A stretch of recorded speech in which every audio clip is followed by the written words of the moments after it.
शादी करेंगे। परीक्षित जी बहुत देर हो गई खड़े खड़े। थोड़ी देर के बाद में बोई नारद छोड़ कर हाथ में टीका नारद चले। दिल में बातें लगी की लगी रह गई।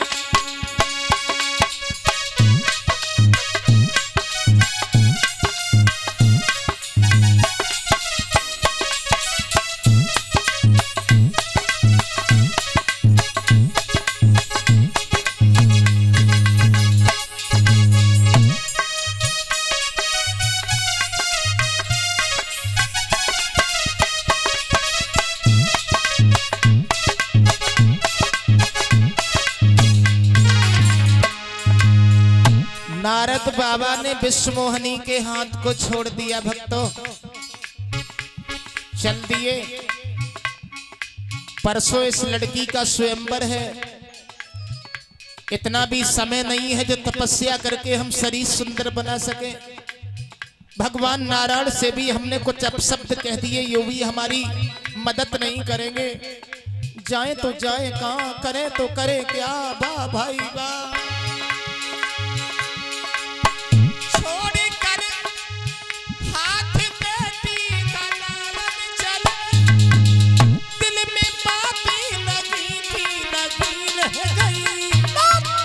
कछु कहे ना सके अपने मन की व्यथा। चलती दिल में छुरी की छुरी।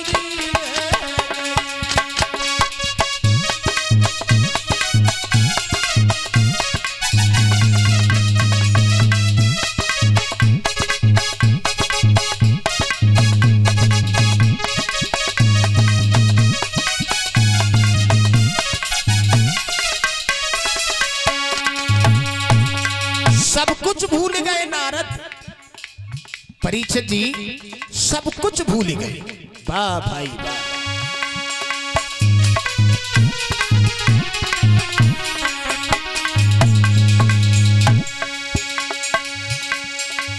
भूला पीड़ा की ध्वनि और नारायण के गुण। श्वास उनकी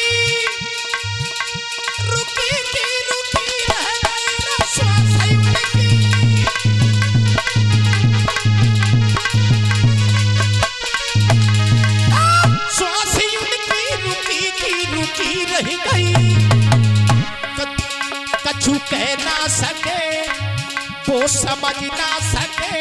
हरि की लीला नजर उनकी झुकी की झुकी।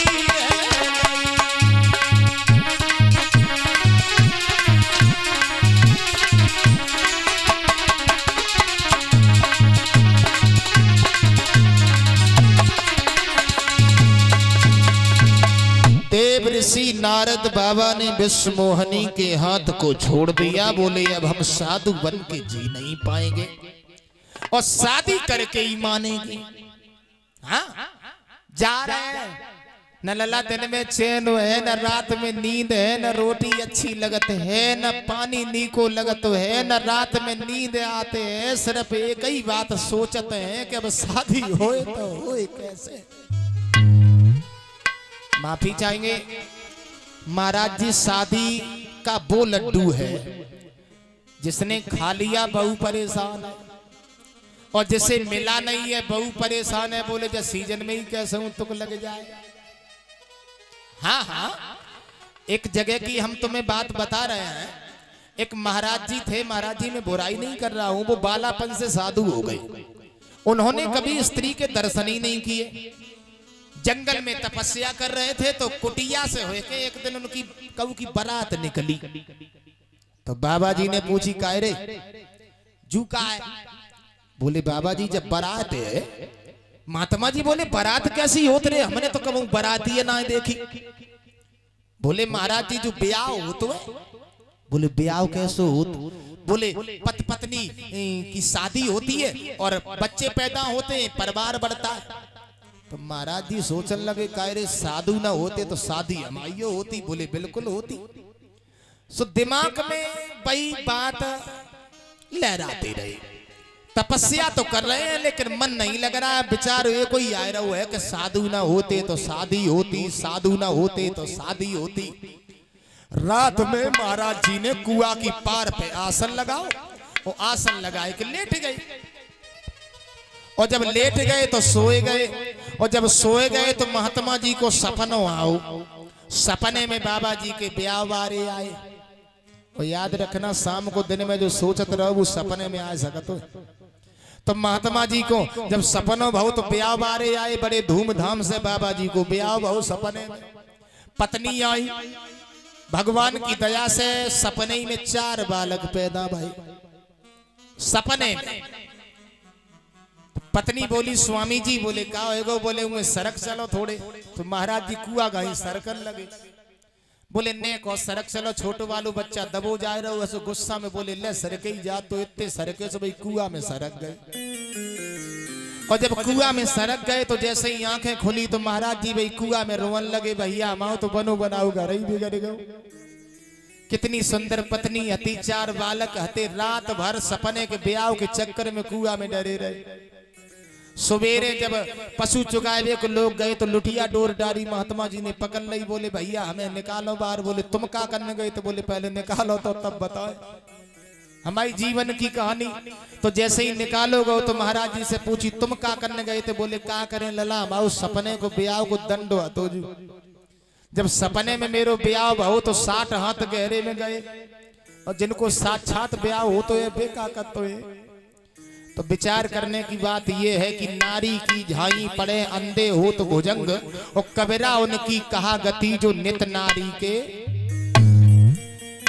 देव ऋषि नारद बाबा भी बड़े परेशान हैं कि हम साधु बन के अब नहीं जी पाएंगे। शादी करेंगे और शादी करेंगे तो इसी लड़की से करेंगे। परीक्षित जी करें तो करें क्या? जब कोई दिखाई नहीं दिया देव ऋषि नारद बाबा को, तो अंत में भगवान नारायण को याद किया है नारद ने। लाला जब कोई नहीं सहायक है, ऋषि नारद ने जब जान लिया, तब मजबूरी और लाचारी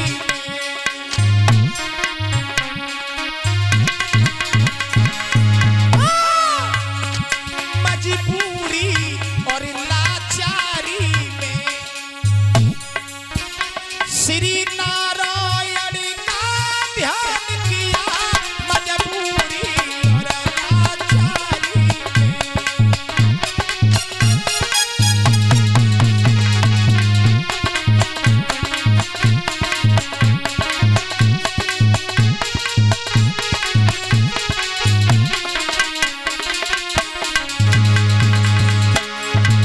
कोई दिखाई नहीं दिया तो मजबूरी में भगवान को बुलाया है महाराज देव ऋषि नारद ने। और भगवान तो तैयार ही बैठे हते कि नारद कब बुलाएं।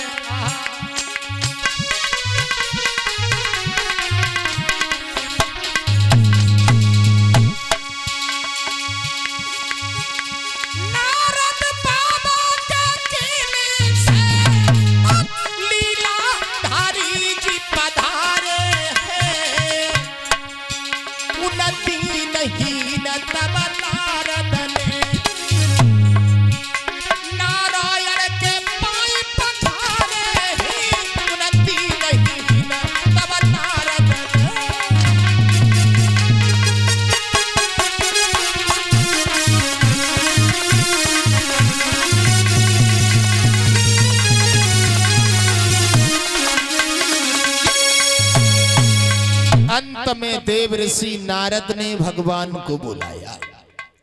भगवान नारायण आकर के प्रकट हो गए। कहो नारद कैसा याद किया तुमने हमें? नारद बोले भगवान जी बोला हम तो शाम सुबह तुम्हें ही तो याद करते रहते हैं।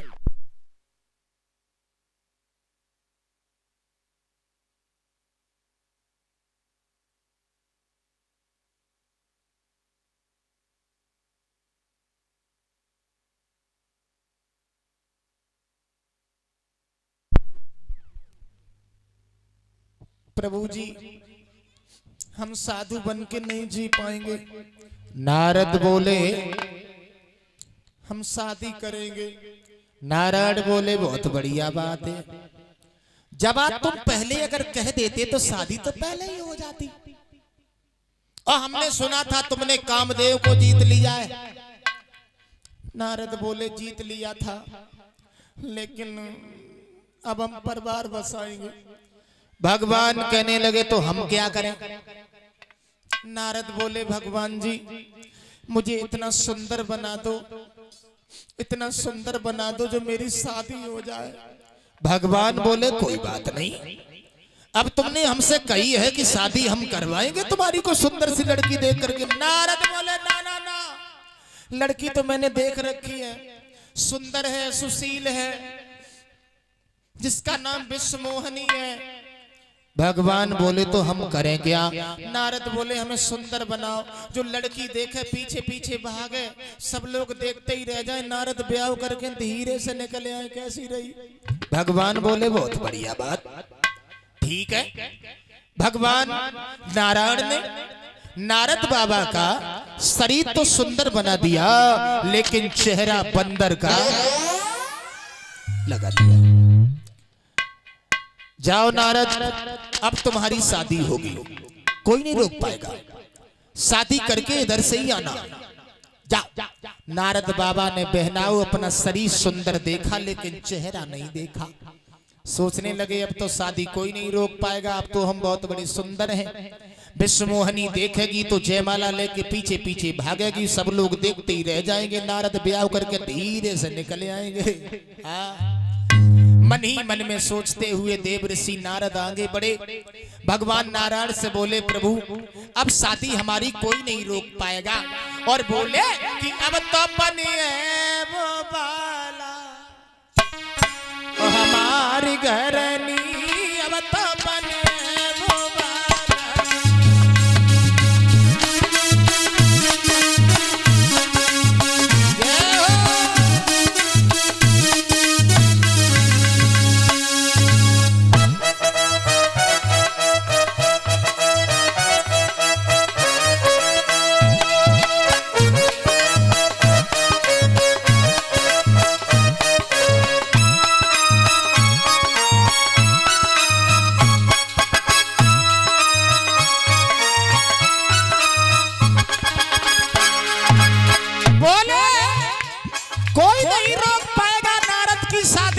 और क्या देख रहे हो? जा रहा हूं मैं। वाह भाई वाह। एक बात और बताऊं, लड़की कैसी है? कारे कारे नयन कजरा रे, जैसे नागिन कारी,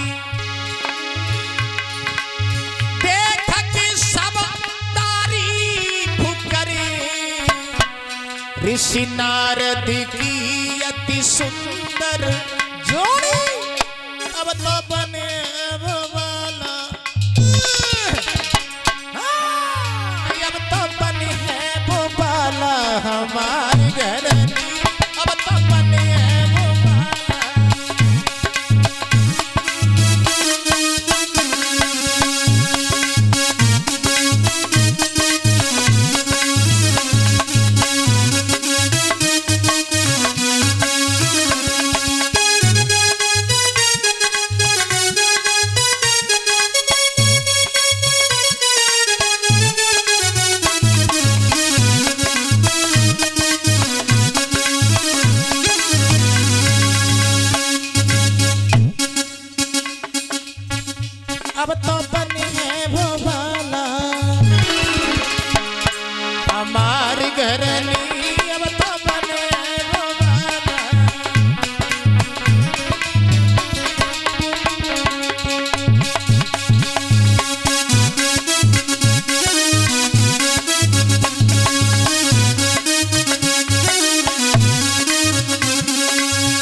देव ऋषि नारद बाबा परीक्षित जी चल दिए। चेहरा बंदर का है, शरीर बड़ा सुंदर है। पहुंच गए जहां पर परीक्षित जी विश्व मोहिनी का स्वयंवर हो रहा है। कुर्सी उठाई, सबसे आ गई, बैठ गए। बोले अब निकलेगी तो इधर से ही, और हमको देखेगी तो जयमाला डाल देगी, और जब जयमाला डाल देगी तो नारद ब्याह करके धीरे से निकल आएंगे। वाह भाई वाह। देव ऋषि नारद बाबा बैठे हुए हैं, भोले बाबा के गढ़ भी बैठे हुए थे, बड़े बड़े राजा महाराजा बैठे हुए थे, भगवान भेष छुपा करके पीछे बैठे हुए हैं। विश्व मोहिनी जयमाला लेके निकली नारद की ओर। एक बार देखो, दूसरी बार चितइयो ना। बोले जो बंदर कौन से आओ।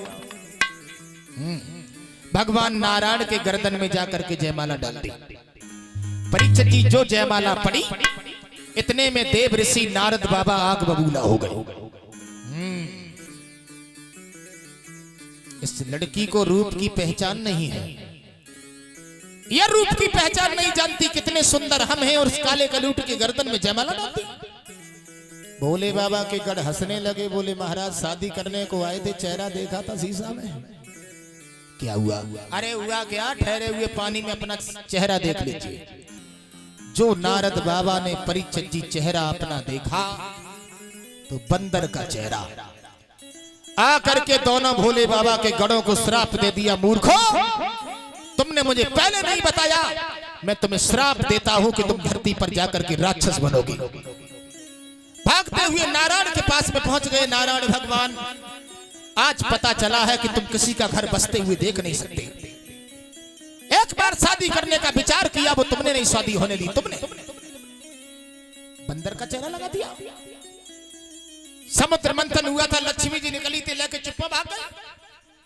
भोले बाबा को जहर दे दिया था जो मर जाए। लेकिन नारायण, आज मैं तुम्हें श्राप देता हूं, जिस नारी के पीछे मैं रो रहा हूं, एक समय वो आएगा जो नारी के पीछे तुम भी रोगे। बंदर का चेहरा जो तुमने हमारे लगाया है, यही वानर सेना तुम्हारे काम में आएगी। ये नारद का श्राप है। उन्हीं नारद के श्राप से परीक्षित जी भगवान श्री राम को भूतल पर आना पड़ा। सीता का हरण हुआ, राम वन वन में रोए। समुद्र में सेतु का निर्माण हुआ तो बानर सेना ही प्रभु राम के काम में आई थी। इसीलिए भगवान श्री राम का अवतार इस भूतल पर हुआ। क्षमा चाहेंगे, एक छोटा सा कीर्तन ताली बजाते हुए आगे श्री राम अयोध्या नरेश महाराज दशरथ के आंगन में किस प्रकार से आते हैं, तो सभी लोग बड़े भाव से बोलते हैं।